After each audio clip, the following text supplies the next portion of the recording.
Today's scripture is taken from Ecclesiastes 3, verse 12, and it says, "So I concluded, there's nothing better than to be happy and enjoy ourselves as long as we can."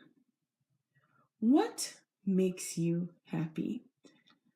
I'm sure there are lots of things in your life that you can say truly gives you joy. But have you ever sat down and just tried to acknowledge the happiness that you have experienced in your life?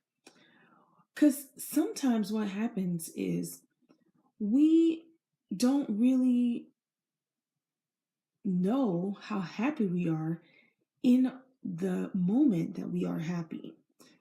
What happens is we'll look back years later and we're like, wow, I was very happy this year, or I was very happy last year.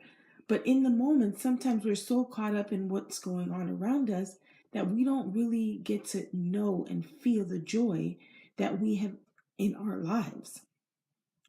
It's very important for us to try to acknowledge our happiness because it's hard for us to just walk around being happy but not even knowing it.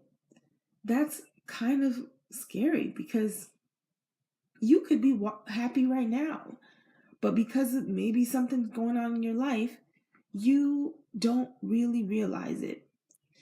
You may get a few years later, maybe 2 or 3 years later, and you might be in a worse state that you are at the moment. And you're able to look back and say, man, April 2017, I was the happiest I've ever been. Don't let that be the case for you. Enjoy your happiness now while you are happy so that later you don't have to regret not knowing how happy you were at certain stages of your life. Happiness for some is easy, while for others it's really hard. So I encourage you to think about the things that make you happy and acknowledge them and thank God for your happiness.